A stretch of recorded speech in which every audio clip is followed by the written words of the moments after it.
A cidade pode ser o caos, o que leva muitos a fugirem para as florestas em busca de uma vida mais natural e solitária.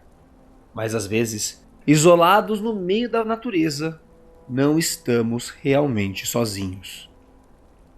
Escolhemos 2 relatos de fóruns da internet sobre estranhos encontros dentro da escuridão das matas. Aproveitem. História número 1. Tendo crescido nas montanhas do norte da Geórgia, acampar e fazer caminhada eram coisas que eu e meu irmão fazíamos com tanta frequência que eram naturais para nós. Então, sempre que Ryan e eu tínhamos uma folga da escola, íamos direto para a floresta. Daquela vez não foi diferente. Arrumamos nosso equipamento, avisamos nossos pais para onde estávamos indo e foi isso. Decidimos acampar na metade do caminho da trilha de Jacks River, em Cohutta Wilderness, que é uma trilha que conhecíamos bastante, já que a havíamos usado antes para praticar longas caminhadas. Chegamos à trilha por volta da hora do almoço, estacionamos o carro, pegamos nossos equipamentos e seguimos para a floresta. Passamos por alguns hikers à medida que avançávamos e perguntávamos como a trilha estava, e a resposta era sempre a mesma: molhada. A trilha do Jacks River provavelmente cruza o rio 50 vezes ao longo de sua jornada, de mais de 27 quilômetros, e com as temperaturas mais frias do final de outono, era mais difícil para a trilha permanecer seca. Entramos profundamente na trilha e começamos a procurar um lugar para acampar. Foi aqui que Ryan e eu cometemos nosso primeiro erro. Veja bem, nós temos uma regra: não acampamos perto de pessoas, se possível.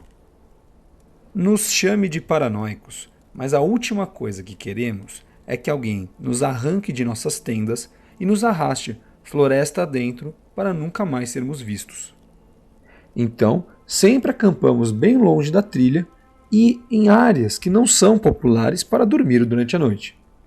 Cerca de 2 horas e meia, mais ou menos, encontramos o que pensávamos ser o local perfeito para nos prepararmos para as 2 noites que estaríamos fora.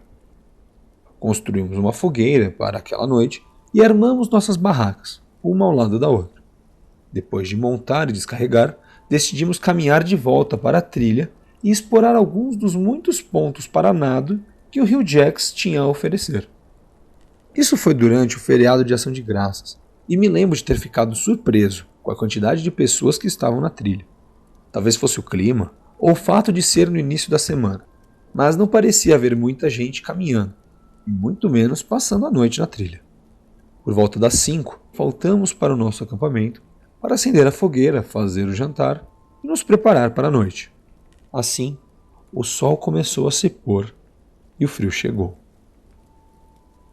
Colocamos mais lenha no fogo, sentamos perto e apenas desfrutamos da nossa conversa.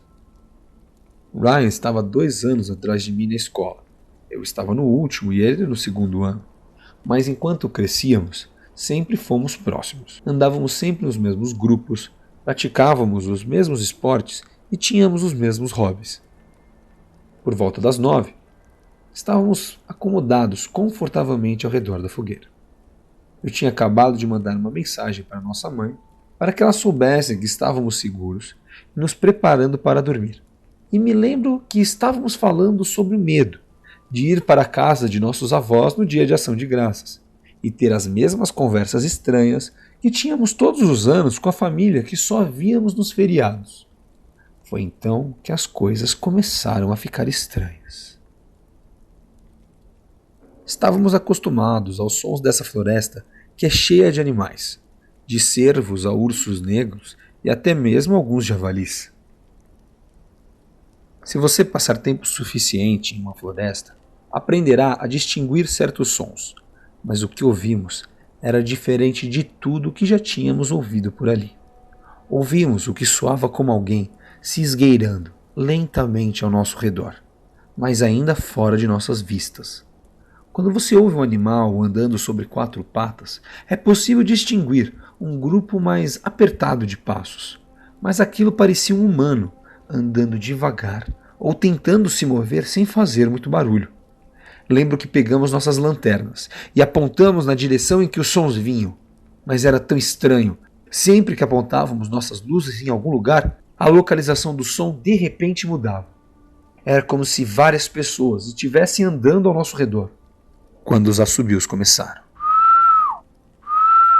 A princípio, achei que fosse o vento. E me lembro de pensar que talvez o vento estivesse apenas jogando folhas ao nosso redor e não havia nada nos cercando. Ryan olhou para mim e perguntou se eu estava ouvindo aquilo. Eu não respondi. Eu estava tentando me concentrar em cada som individual. Eram 2 notas consecutivas, com aproximadamente 3 a 4 segundos de intervalo. E depois mais 2 notas consecutivas, se repetindo sempre. Ryan continuou perguntando se eu ouvia aquilo e eu coloquei meu dedo em meus lábios pedindo silêncio. O medo que eu sentia era incrível. Minha mandíbula estava apertada, meus punhos cerrados. Eu não estava pronto para o que quer que estivesse lá fora. O assobio continuou, pelo que pareceu uma eternidade. Mas, pensando agora, talvez 5 minutos se passaram, quando Ryan finalmente gritou na escuridão. Ei! Silêncio. O assobio parou. Os passos na folhagem pararam. Nada. Eu fiquei irritado. Olhei para Ryan com um olhar de que merda foi essa? E ele deu de ombros. Eu tinha que fazer alguma coisa, ele disse. Eu apenas balancei minha cabeça. Ficamos sentados em silêncio por alguns minutos, quando a floresta explodiu com barulho. Alguém ou alguma coisa estava correndo em círculos ao nosso redor. Os assobios voltaram, 2 notas com o mesmo intervalo, de 3 a 4 segundos, e depois mais 2. Como alguém poderia assobiar tão alto sem respirar enquanto corre? Eu não aguentava mais. Levantei apontando minha lanterna em todas as direções, tentando vislumbrar o que quer que estivesse nos rodeando. Nada. Parecia estar perto o suficiente para tocar, mas nunca vimos nada. Então, o movimento parou, mas o assobio ainda era constante. E ele estava tão alto, tão absurdamente alto. Olhei para Ryan e disse para chamar a polícia. Agora é a parte que eu jamais irei esquecer. A parte que eu sempre evito falar. Enquanto Ryan estava no telefone, contando à polícia a nossa localização e o que estava acontecendo, eu me afastei do fogo, em direção à minha barraca. Dentro da minha bolsa tinha uma faca que sempre carregava comigo, e achei que me sentiria um pouco mais confortável com algo na mão além da minha lanterna. Enquanto eu abria minha barraca, tentava manter meus olhos em direção à floresta. Então, senti um movimento diretamente na minha frente. Eu apontei a luz e, por talvez 2 segundos, eu vi. O que quer que essa pessoa ou coisa fosse, estava a 1,5 metro em cima da árvore. Tudo naquela coisa era longo, seus braços, pernas, pescoço, dedos, tudo. E foi tão rápido. Assim que a luz o atingiu, ele se lançou para trás da árvore. Eu o ouvi pousar, mas ele ou cobriu uma distância impossível ou caiu em um matagal, porque, apesar de ouvir, eu não consegui ver onde caiu. Acho que eu nunca gritei tão alto. Corri de volta onde Ryan estava e me sentei. Ele ficava me perguntando o que eu vi, mas eu não conseguia responder. Apenas continuei pensando sobre o que eu vi. Talvez 10 minutos depois, vimos um par de feixes de lanterna vindo pela floresta, e cerca de 3 homens apareceram perguntando se estava tudo bem. Eu relaxei um pouco, e comecei a perguntar se eles tinham visto ou ouvido alguma coisa. Tudo o que disseram foi que ouviram muito movimento na floresta, e depois que ouviram meu grito, eles se dirigiram em nossa direção. Tentei explicar o que tinha acontecido sem parecer maluco, mas não parecia funcionar. Um dos caras entrou na mata e quando voltou, disse que não encontrou nada. Ryan disse que chamamos a polícia, e cerca de 30 minutos depois, um guarda florestal apareceu. Nós tentamos explicar o que havia acontecido, mas ele apenas jogou a culpa em um animal curioso ou alguns campistas tentando brincar com a gente. De qualquer forma, decidimos que não passaríamos a noite naquele lugar. Arrumamos nossas coisas e saímos da floresta com o guarda. Ele pegou nossos depoimentos, entramos em nosso carro e voltamos para casa. Ryan e eu não falamos sobre o que aconteceu naquela noite. mas nenhum de nós voltou à trilha de Jacks River e provavelmente nunca mais voltará. História número 2.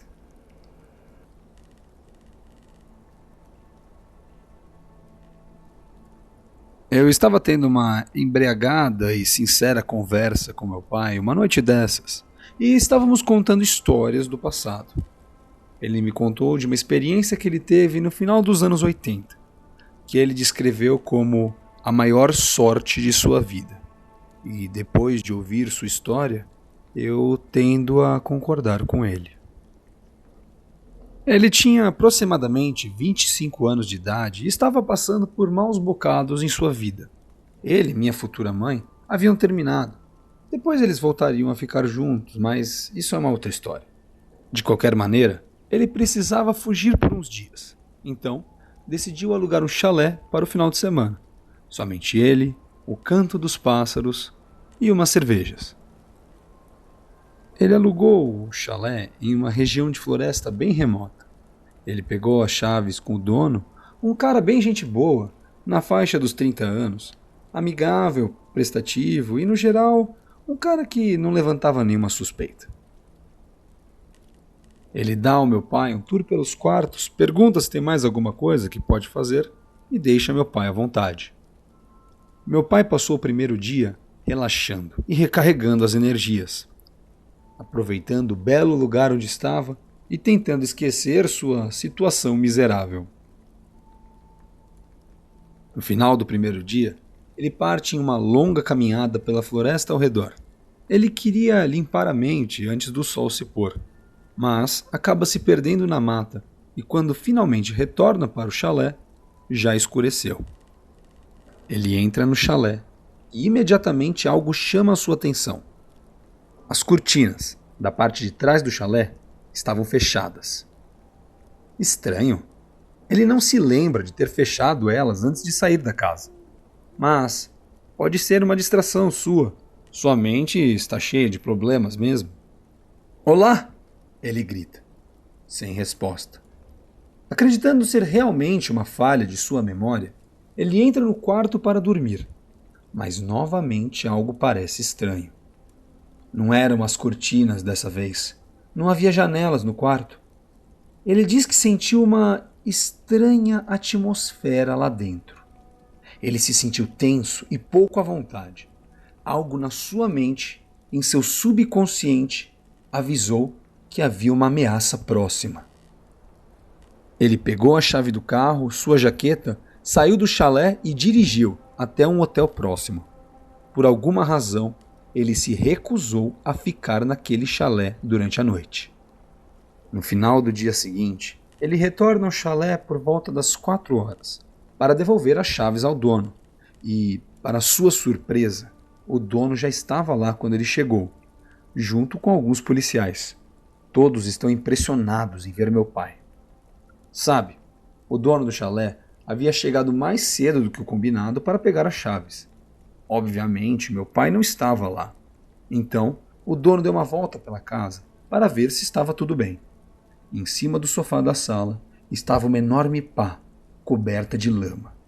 Isso é um pouco estranho, ele pensou, e se dirigiu para o quarto. Lá, encontrou diversas fotos de Polaroid meticulosamente organizadas sobre a cama. Elas eram do meu pai, tiradas em vários momentos que ele passou durante sua tarde na cabana. Uma era ele bebendo uma cerveja na porta do chalé. Outra, ele estava observando pela janela. E tinha até uma do dono do chalé, quando estava entregando as chaves para o meu pai. Todas haviam sido tiradas da linha das árvores que cercavam o local. Na parte de trás da última foto, alguém havia escrito à mão a mensagem: tão perto. Ao descobrir que alguém estava observando meu pai desde o começo da viagem e que agora ele estava desaparecido, o dono imediatamente chamou a polícia. Quando eles chegaram, vasculharam a floresta procurando meu pai e logo na borda da mata, eles encontraram uma cova recém-escavada. Meu pai chegou 1 hora depois. O cérebro é engraçado. Algumas vezes o subconsciente pega uma informação que nós ainda não compreendemos totalmente. Talvez alguma coisa estivesse fora do lugar no quarto, ou apenas diferente de como meu pai havia deixado. De qualquer maneira, os sinais de alerta dispararam e ele escutou eles. Que essa história me ensinou alguma coisa é que devemos sempre ouvir nossa intuição.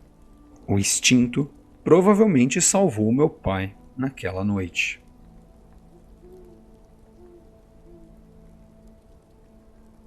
Se você chegou até aqui, não se esqueça de se inscrever no canal. E se você tiver alguma história assustadora, mande pra gente. Quem sabe não colocamos o seu relato aqui.